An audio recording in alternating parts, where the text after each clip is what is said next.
नमस्कार मित्रों, मेरे स्पिरिचुअल कनेक्ट पर आप सभी लोगों का हार्दिक अभिनंदन है। मित्रों, आज मैं आप लोगों को परिस्थितिवाद और कर्मवाद के बारे में कुछ बताने वाली। मित्रों, एक छोटी सी पुस्तक मिली है, हमारे हाथ लगी, बहुत अच्छी है। तो उसमें हमने पढ़ा है, जो समझा है, तो हम सोचते हैं ये निश्चित आप लोगों के काम भी आएगी।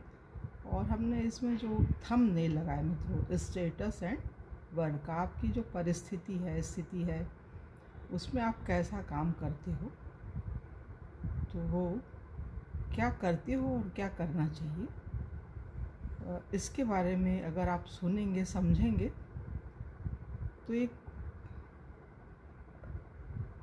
अंदर से विवेक जागृत होगा, अंदर से आपको समझ आएगी और अपनी परिस्थिति से आप संतुष्ट रहेंगे। उसमें अच्छा प्रयास करेंगे कि हम और अच्छे कैसे हों, और भगवान को दोष नहीं देंगे। लोग क्या है ना, परिस्थितियाँ जब प्रतिकूल होती हैं तो भगवान को बोलने लगते हैं, तो भगवान तो कुछ इस तरह का करते नहीं हैं। जैसा व्यक्ति कर्म करता है वैसा उसको फल मिलता है और अगले जन्म तक मिलता है। तो इसलिए जो है, अपने हम कर्म को कैसे अच्छा बनाएं, हमारा कर्म तो हम करते हैं, कर्म सत्कर्म कैसे बने, तो उसके बारे में है मित्रों। इसको ध्यान से सुनिए।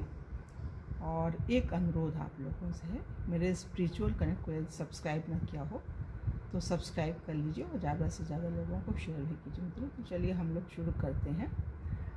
स्टेटस एंड वर्क पे एक कुछ लेखक का कुछ अपना सब मिला जुला कुछ ऐसे विचार व्यक्त करते हैं। तो इसमें सुनिए मित्रों, परिस्थिति क्या है। परिस्थिति माने परितः स्थिति, जो हमारे चारों ओर स्थित है उसे परिस्थिति कहते हैं। उसमें मुख्यतः चार चीज़ें होती हैं। परिस्थिति के अंदर चार चीज़ें आ रही हैं। एक तो यह है कि हमारे आसपास कुछ वस्तुएं हैं जो हमें सुविधा भी दे सकती है और असुविधा भी दे सकती है। ये बहुत बड़ी चीज़ है, ये नोट करने की चीज़ है। हमारे जो चारों तरफ चीज़ें हैं वो हमें सुविधा भी दे सकती है, असुविधा भी दे सकती हैं। उसका हमारे ऊपर सीधा सीधा प्रभाव पड़ता है, ऐसा दिखाई देता है। तो एक आसन से लेकर के आप कहें तो चाहे बेड है, फ्रिज है, टीवी है, ये सभी वस्तुएं हमारे जीवन को कहीं ना कहीं प्रभावित अवश्य करती हैं और इनसे हम घिरे रहते हैं। शायद हम ध्यान न देते हों, लेकिन इन्हीं से हम घिरे रहते हैं। और दूसरी चीज़ क्या है परिस्थिति में, दूसरा ऑब्जेक्ट है कि हम कहीं ना कहीं होते हैं, किसी देश में होते हैं, इस देश या स्थान का हमारे मन पर प्रभाव पड़ता है। बाजार में चले जाएं तो उसका प्रभाव अलग होता है, और उद्यान का किसी बगीचे में जाते हैं तो उसका अलग प्रभाव पड़ता है। देश थोड़ा सूक्ष्म है। देश माने जगह। कई बार एक ही घर में अलग अलग, अब ये देखिए, ये फिर नोट करने की चीज़ है। देश माने जगह, कई बार एक ही घर में अलग अलग कमरे का प्रभाव अलग अलग होता है। जहाँ हम भजन करते हैं वहाँ का प्रभाव अलग, जहाँ सोते हैं वहाँ का प्रभाव अलग। हम शायद इसको बहुत महसूस न करें, पर देश का चित्त पर प्रभाव पड़ता है और हर व्यक्ति हर समय किसी न किसी देश में होता है। तो परिस्थिति में एक हुई जड़ वस्तुएं और दूसरा देश और तीसरी चीज़ है काल। परिस्थिति में भी ये तीन चीज़ें अब आ रही हैं। काल का हमारे मन पर प्रभाव पड़ता है। सुबह हमारे मन पर अलग प्रभाव होता है, शाम को अलग और रात के समय अलग होता है। काल परिवर्तन का ही हमारे चित्त पर प्रभाव पड़ता है। एक ही दिन में और युगों का भी बहुत प्रभाव माना गया है। एक ही दिन में और युगों का भी बहुत प्रभाव माना गया है। यदि हम आज 16वीं शताब्दी में होते तो शायद औरंगजेब से भेंट हो जाती। तो उस समय जो सामाजिक माहौल था काल के कारण ही अलग है। तो देश है, काल है, वस्तु है, और चौथी चीज़ होती है व्यक्ति, मतलब हम स्वयं। कुछ जीवित व्यक्तियों के साथ हम रहते हैं और यह सबसे ज़्यादा प्रभाव डालने वाला घटक है। कई बार देश का प्रभाव, काल का प्रभाव, वस्तुओं का प्रभाव दब जाता है। ये फिर से सुनिए मित्रों, कई बार देश का प्रभाव, काल का प्रभाव और वस्तुओं का प्रभाव दब जाता है। यदि व्यक्ति अनुकूल हो तो पांडव वन में रहते थे, फिर भी सद्भाव के कारण रह लिए वन में। भगवान राम वन में रहे, सुख से रहे। व्यक्ति अगर अनुकूल हो तो उनका परस्परम प्रेम हो, सद्भाव हो, तो यह जो 3 परिस्थिति है उनका जो घटना बढ़ना है वह उतना प्रभाव नहीं डालता। तो यह 4 चीज़ें मिला करके एक शब्द का निर्माण किया गया, उसका नाम है परिस्थिति। परिस्थिति कैसे बनी, ये इसको मित्रों 2 बार 3 बार आप सुनेंगे ना तो क्लियर हो जाएगा। तो यह 4 चीज़ें मिला करके एक शब्द का निर्माण किया गया, उसका नाम है परिस्थिति, परितः स्थिति। परिस्थिति मतलब परितः स्थिति। देश, काल, वस्तु और व्यक्ति, प्रायः हम इन्हीं चारों को अपने सुख दुख का कारण मानते हैं। देश, काल, वस्तु और व्यक्ति, प्रायः हम इन्हीं चारों को अपने सुख और दुख का कारण बनाते हैं। और आप यह निश्चित जानिए कि सुख दुख की जो हमारे भीतर व्याख्या है वही हमारा दर्शन है। मतलब हम जैसे होते हैं वैसा ही सोचते हैं, वैसा ही करते हैं, ये चीज़ है। चाहे हम पढ़ते हों शंकराचार्य को, लेकिन हमारा व्यक्तिगत दर्शन क्या है यह देखना हो तो कहिए कि हम अपने सुख की क्या परिभाषा करते हैं। तो परिस्थिति हमारे सुख दुख का कारण है। ये बहुत बड़ी चीज़ है मित्रों, ये समझने जैसी चीज़ है। परिस्थिति ही हमारे सुख दुख का कारण हुई, ऐसा हम सीधा सीधा देखते हैं। और इसीलिए हमारा जो पुरुषार्थ है, प्रयत्न है, यह है कि परिस्थिति को बदला जाए। तो अगर देश अनुकूल नहीं है तो फिर देश बदल दिया जाए, ऐसा भी करते हैं। काल अनुकूल नहीं तो ज्योतिषी जी को दिखाते हैं, वह समय बताएंगे तो हम प्रतीक्षा करते हैं कि काल बुरा चल रहा है, बदल तो नहीं सकते हैं, प्रयत्न जरूर कर सकते हैं। लेकिन काल की तो प्रतीक्षा करनी पड़ती है। समय जो है अनुकूल कब होगा फ्यूचर में ज्योतिषी बताते हैं। ये महादशा है, अंतरदशा है, प्रत्यंतर, प्राण और सूक्ष्म, ये सारी दशाएं होती हैं। तो उनका हमारे ऊपर कब अनुकूल और प्रतिकूल प्रभाव पड़ेगा, इसके बारे में व्यक्ति प्रतीक्षा करता है, ज्योतिषी के पास जाता है और उपाय भी करता है, जो बताते हैं ज्योतिषी वो करता है। लेकिन काल की तो प्रतीक्षा करनी पड़ती है। वस्तुएं अगर अनुकूल नहीं तो हम वस्तुएं बदलते हैं, पुरानी को नई से बदलते हैं। और यदि व्यक्ति अनुकूल ना हो तो संभव हो, अब ये देखिए व्यक्ति को भी लोग बदलते हैं। यदि व्यक्ति अनुकूल ना हो और संभव हो, अगर संभव हो तो प्रायः तो हमारे हिंदुस्तानी समाज में व्यक्तियों को बदलना ठीक नहीं माना जाता। बिल्कुल सही चीज़ है। अगर पति पत्नी है या बच्चा है किसी का, अच्छा है खराब है, तो इसको तो आदमी तो कैसे बदलेगा, उसको मतलब एक एडजस्टमेंट की स्थिति में अपने आप को ले आता है, समायोजन बनाता है, सद्भावना सीखता है और सिखाता है। पहले तो स्वयं सीखेगा कि हम कैसे एडजस्ट करें, फिर अगले को भी बताता है। पहले वो स्वयं जिस स्थिति में होता है उससे निकलने की कोशिश करता है, सीखता है, और अपने साथ रहने वाले को भी वो अपने अनुकूल बनाने की कोशिश करता है। अगर नहीं होते हैं तो वो सह लेता है। एक समझदार इंसान जो है सह लेता है, धीरज के साथ अपने काम को निकाल लेता है, ये चीज़ है। समाज में व्यक्तियों को बदलना ठीक नहीं माना जाता, लेकिन बाहर के देशों में, बाहर जो पाश्चात्य स्थिति है जो इस समय, वहाँ पे होता है, ये बदल दिया जाता है आदमी।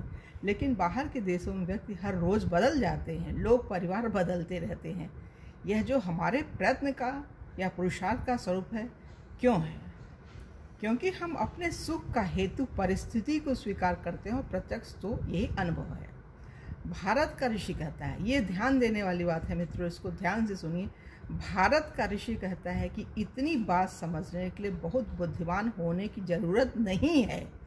पशु के सामने भी अगर हरा चारा रखा जाए और सूखा चारा रखा जाए तो वह हरे चारे की तरफ जाएगा। हित अनहित पशु पक्षी जाने, प्यार की भाषा पशु पक्षी भी समझता है। सुविधा असुविधा तो प्रत्यक्ष से ही सिद्ध है। यही अगर हमारी भी व्याख्या है तो यह बहुत प्रशंसाजनक बात नहीं रह जाती। इस दर्शन में दोष क्या है? इस दोष को हम कहते हैं परिस्थितिवाद। अगर मैं सचमुच में परिस्थितिवादी हूँ तो गलती यह होती है कि परिस्थिति को सुधारने के लिए अगर हमें अपने कर्म को बिगाड़ना पड़े तो हम बिगड़ लेते हैं। यह एक बड़ी भारी गलती है कि कर्म बिगाड़कर परिस्थिति सुधर नहीं सकती। और इसीलिए इस बात को अगर कोई स्वीकार कर ले तो वह कर्म ठीक ठीक करेगा। पुलिस के बल से या न्यायालय के बल से यह संभव नहीं है। सुख का जो कारण हमें नज़र आता है वो तो हम अपनाते हैं, चाहे पुलिस पीछे पड़ी हो, चाहे परिवार के लोग पीछे पड़े हो, चाहे व्यवस्था हो। ऋषि का केवल इतना कहना है कि इस पर थोड़ा विचार करना चाहिए। यह जो परिस्थिति सुख दुख का कारण है वह सही है। यह जो परिस्थिति सुख दुख का कारण है वह सही है, उसे कोई मना नहीं करता। लेकिन परिस्थिति आती है बिना बुलाए। अब यहाँ बहुत जागरूक होकर सुनने और समझने की बात है मित्रों। लेकिन परिस्थिति आती है बिना बुलाए। कई बार हम उसे रोकना चाहते हैं फिर भी वह आ जाती है। तो अनुभव यह कहता है कि परिस्थिति में एक प्रवाह है, उसमें आना भी और जाना भी। परिस्थिति अनुकूल प्रतिकूल होती रहती है। परिस्थिति कोई स्थिर वस्तु नहीं दिखाई देती।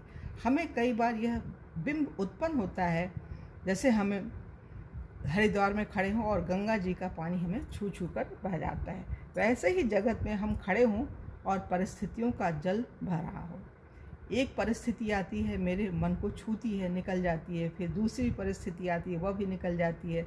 निरंतर बहाव है। परिस्थितियाँ मतलब एक बहाव की तरह हैं, आती हैं जाती हैं। भगवान ने कहा है आगम यदि परिस्थिति में प्रवाह है तो परिस्थिति का कोई गोमुख होना चाहिए। तो इस परिस्थिति का स्रोत क्या है, कहाँ से बह रही है? यह मेरे पास जो आती है दूसरे का पास नहीं जाती है। ये जो परिस्थिति है मेरे पास आती है, दूसरे के पास नहीं जाती। तो मेरी ही व्यक्तिगत यह परिस्थिति क्यों? दूसरा मेरे जीवन भर एक परिस्थिति नहीं रहती, बदलती रहती, यह क्यों? कौन है इसके जिम्मेदार?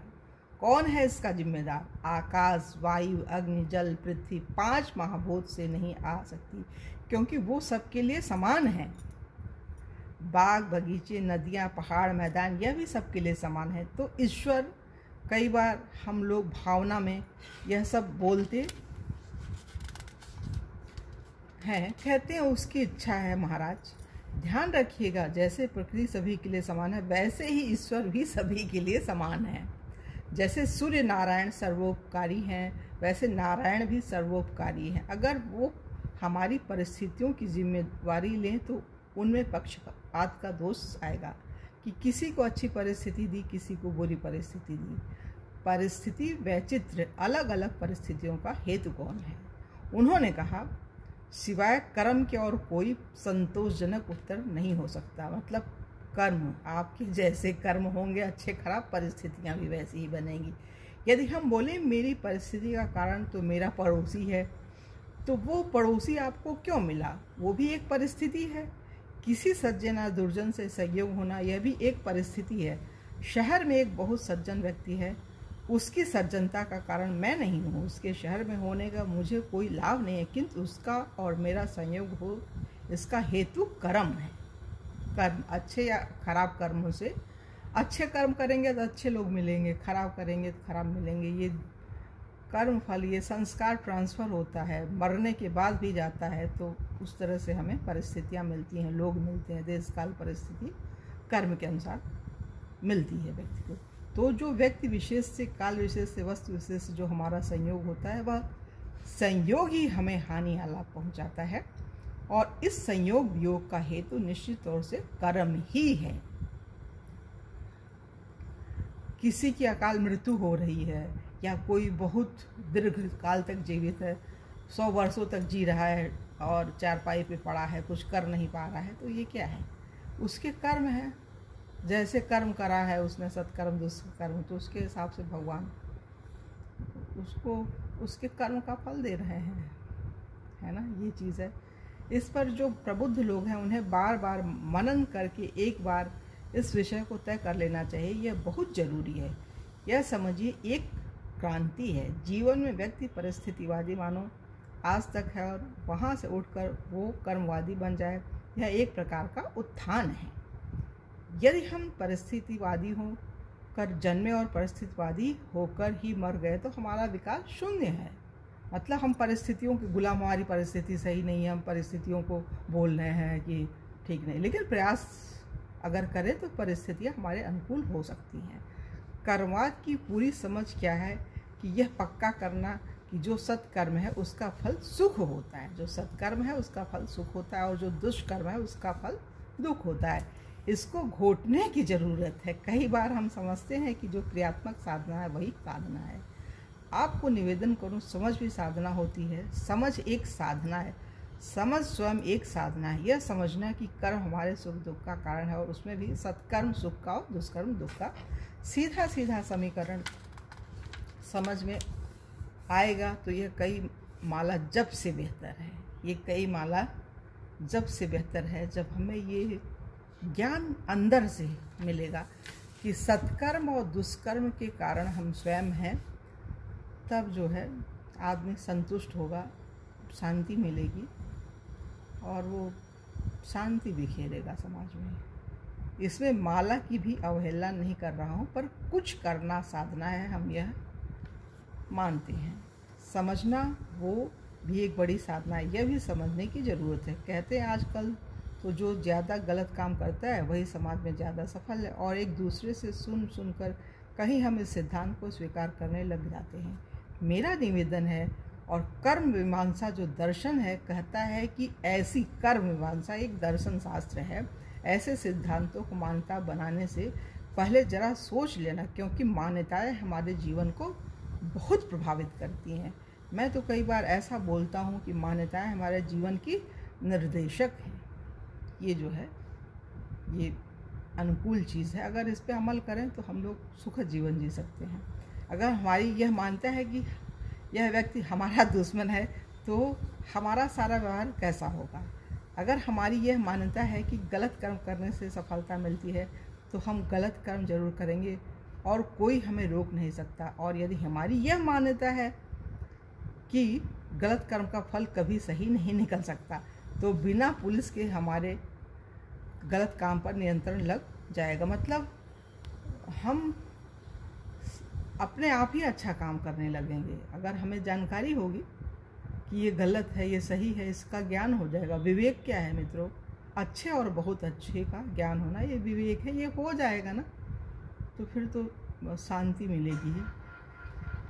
कर्म के संबंध में जब हम मान्यता बनाते हैं तो उसमें दूसरे की सुन के या दूसरे को देखकर नहीं बनाना चाहिए। कारण यह है कि दूसरे व्यक्ति ने क्या क्या किया है यह हम जानते नहीं। हम केवल अंदाज लगाते हैं या लोगों से सुनते हैं कि अमुक व्यक्ति देखो इतना दुष्ट है और वह सफल होता जा रहा है, पर वह दुष्ट है यह प्रमाण पत्र आप कैसे दे सकते हो। उसके 2, 4, 10 कर्मों को आपने देखा होगा या सुना होगा, लेकिन उसका पारिवारिक जीवन कैसा है, एकांतिक जीवन कैसा है, पूर्व जीवन कैसा है, वर्तमान उसके बाकी के कर्म कैसे हैं, हमें मालूम नहीं हो सकता। हमारे सामने जो दूसरों के कर्म आते हैं 2, 4 आते हैं, तो चूँकि जानकारी पूरी हो ही नहीं सकती, इसलिए हमारे मीमांसक लोग बोलते हैं कि इस विषय में आप अपने को आधार बनाओ, दूसरे को नहीं। ये बहुत बड़ी चीज़ है। हमारा समाज में व्यवहार कैसा है, हमने जो गलत कर्म किया भी वह किस परिस्थिति में किया, किस भावना के साथ किया, आप जानते हो? आपके कर्म के पीछे आपकी भावना क्या थी, या सिर्फ आप जानते हो? या तो ईश्वर मेरे सभी कर्मों को जानता है या फिर मैं खुद जानता हूँ। तो अपने को ही आधार बना के यह निर्णय होना चाहिए कि जब जब मैंने गलत काम किया तब मैं बहुत सुखी हुआ। अब अपना अनुभव देखो कि जब जब गलत काम किया तो सुख हुआ या दुख हुआ, या भय हुआ या तनाव हुआ, आशंका हुई या दुविधा हुई या निश्चिंतता आई। जब मैंने कुछ गड़बड़ काम किए तो मेरा स्वाद क्या था, और मुझे विश्वास है कि अपने अनुभव को यदि कोई आधार बनावे तो वो भी बिल्कुल सिद्ध है कि जब हमने सत्कर्म का रास्ता छोड़ा तब भय, आशंका, उलझन, तनाव यह तो उसी समय शुरू हो जाता है और दूसरा आगे चल के जब उसका फल मिलने लग जाता है कुछ सालों बाद तो आप सभी लोग प्रबुद्ध हो कि हम हमारे आज के फल का संबंध अपने पूर्व कर्मों के साथ देख पाते हैं। मुझे यह किसी से कहना नहीं है, पर अंदर अंदर मालूम पड़ने लगता है। तो कर्म मीमांसा का जो ऋषि है वो हमेशा इसी बात पर जोर देता है कि यह मान्यता बहुत महत्वपूर्ण है और दूसरे के कर्म के संबंध में धारणा का निर्माण करते समय यह जो आधार है वो कभी भी दूसरे को न बनाइए। यह एक प्रकृति का नियम है और हम इसे झुठला नहीं सकते। अगर हमारे मन में यह दृढ़ धारणा बन जाए कि कर्म बिगाड़ करके परिस्थिति को सुधारा नहीं जा सकता, बल्कि हो सकता है कि परिस्थिति और उलझ जाए, तो 2-4 बड़े अच्छे फल जीवन में पैदा होते हैं। एक तो यही है कि व्यक्ति दूसरे से द्वेष और राग कर देता है। कारण यह कि व्यक्ति जान जाता है कि यह व्यक्ति हमारे सुख दुख का कारण हो नहीं सकता, यह जरिया जरूरी है। लेकिन मनी ऑर्डर भेजने वाला मेरा कर्म है। व्यक्ति तो केवल एक डाकिया है। अगर मैं मनी ऑर्डर भेज, एक ये चीज़ है मित्रों, इसको फिर से थोड़ा सा और क्लियर समझिए। मनी ऑर्डर भेजने वाला मेरा का मतलब मनी ऑर्डर माने जीवन में अच्छी परिस्थितियाँ आ रही हैं, हमें सुखद अनुभव कर रहे हैं, तो ये पूर्व जन्म के कर्म थे जो हम शांति और सुख की स्थिति में हैं। और व्यक्ति एक डाकिया मात्र है, सुख का भी और दुख का भी। सुख भी बिना बुलाया आता है और दुख भी बिना बुलाया आता है, तो हमारे पूर्व जन्म के कर्मों के अनुसार आता है। इसमें दोष किसी को नहीं देना, दोष देंगे सब परेशान होंगे। सुख दुख का कारण व्यक्ति स्वयं होता है, ये जानना ही पड़ेगा उसको। अगर मैं उस व्यक्ति को हटा भी दूं तो उसकी जगह पर दूसरे नाम रूप वाला कोई और व्यक्ति आएगा और वो भी वही करेगा जो पहला व्यक्ति कर रहा था। अनुभव बिल्कुल यही बोलता है। मतलब जिन लोगों ने अनुभव किया है और जिन्होंने इन पुस्तकों को लिखा है, और हमारा भी अनुभव मित्रों, इतनी उम्र हो गई हमारी, 15 से 66 है हमारी डेट ऑफ बर्थ, तो उम्र तो है ही है, 55 ईयर के हो रहे हैं। तो अनुभव तो यही बताता है। जो ये दार्शनिक लोग बोल रहे हैं, लेखक लोग बोल रहे हैं, उनसे हम भी पूर्णतः जो है सहमत हैं, और तभी बोल भी पा रहे हैं। विचार जो हैं कितने भी पुराने हो, अगर आप उनको बोलते हो, कहते हो, सुनते हो, सुनाते हो, तो वो विचार आपके ही माने जाए, क्योंकि आप उनसे सहमत हो, तभी तो आप बोल पा रहे हो। हम कई बार व्यक्तियों को बदलना चाहते हैं, सोचते हैं परिस्थिति बदल जाएगी, पर ऐसा नहीं होता। तो वह व्यक्ति जिससे मुझे इतना द्वेष हो रहा था कि यह मुझे इतना दुख दे रहा है, उस पर से दृष्टि थोड़ी ऊपर चली जाती है और व्यक्ति को महसूस होता है कि जब तक मेरा कर्म क्षय नहीं होता तब तक कोई न कोई जरिया बनकर हो सकता है मुझे तकलीफ देता रहे। ये बहुत बड़ी चीज़ है, इसको फिर से सुन लीजिएगा वीडियो में। तो जिम्मेदारी हमारे कर्म पर है। दूसरा साथ में थोड़ी सांत्वना कहीं होनी चाहिए कि कर्म क्षय हो रहा है, तो एक तरह से देखा जाए तो ये अच्छा ही है। आप जानते हैं राग किससे होता है? जहाँ से हमें सुख निकलता दिखता है वहाँ राग होता है, चाहे वह जड़ ही क्यों न हो। अगर यह विवेक जागृत रहे कि अगर यह विवेक जागृत रहे कि सुख का स्रोत सत्कर्म है। पूंजी असल में पुण्य की पूंजी है जो बदलती है सुख सुविधा के साधनों में। हम धन संग्रह करते हैं क्योंकि हम समझते हैं कि धन से सुविधा की हर चीज़ खरीदी जा सकती है। अगर यह समझ में आ जाए कि पुण्य की पूंजी से हर तरह का सुख मिल सकता है, तो जैसे आज हम धन अर्जित करने के लिए प्रयत्न करते हैं, वैसे ही फिर हम पुण्य की पूंजी अर्जित करेंगे। मतलब सत्कर्म करेंगे, पाप नहीं करेंगे, गलत नहीं करेंगे, गलत नहीं सोचेंगे। ये चीज़ अगर वह पूंजी हो तो यह शरीर बदलने पर भी वह सुविधा बदलने वाली नहीं है। अवस्था बदल जाने पर, संबंध बदल जाने पर अगर सत्कर्म हमारे पीछे खड़ा है तो धर्म रक्षति, तो धर्म हमारी रक्षा करेगा। एक बार हमारे एक बुजुर्ग ने यह प्रश्न किया कि महाराज बुढ़ापे में हमारी मदद कौन करेगा? तो हमने कहा इस प्रश्न को जाने दीजिए, यह बताइए कि जब यह शरीर शांत हो जाएगा तब आपकी संभाल कौन करेगा? तो गड़बड़ा गए वो। उन्होंने कहा उसका तो मैंने सोचा भी नहीं। क्यों नहीं सोचा? अब देखिए ये विशेष चीज़ है, क्यों नहीं सोचा? जाना तो है ना। अगर हमने बद्रीनाथ जाना हो तो 50 तरह की पूछताछ करते हैं, तो यह क्या समझदारी हुई कि जब जाना निश्चित है, कम से कम यह बात तो निश्चित ही है, और कहें कि हम इस विषय में सोचना नहीं चाहते, यह तो कोई समझदारी नहीं हुई। मैं तो इसे बौद्धिक पलायन कहता हूँ। जब एक बात निश्चित है तो हमें सोचना ही चाहिए। उस समय तो महाराज हमने सुना है कि देह शांत होने के बाद हमारे कर्म ही हमारी संभाल करेंगे। अब देखिए ये उनको समझ में आ गई और खुद बोल रहे हैं। सोचिए यदि देह शांत होने के बाद भी हमारे कर्म हमारी संभाल करेंगे तो अभी भी वही हमारी संभाल कर रहे हैं। कर्म ही मतलब भाग्य और पुरुषार्थ में पुरुषार्थ को ही मेन बोला गया है। ये चीज़ है, आगे भी करेंगे और पहले भी उन्होंने ही किया है, यह मत भूलना। इस तरह से परिस्थितिवादी होने से कर्मवादी होना आध्यात्मिक यात्रा में पहला कदम है। आध्यात्मिक व्यक्ति को ही सुख शांति मिलती है, वही कर्मवाद और परिस्थितिवाद भक्तिवाद हर चीज़ की परिभाषा समझता है और समझा सकता है। इस कदम के उठते ही जीवन में एक आध्यात्मिक क्रांति का आरंभ हो जाता है।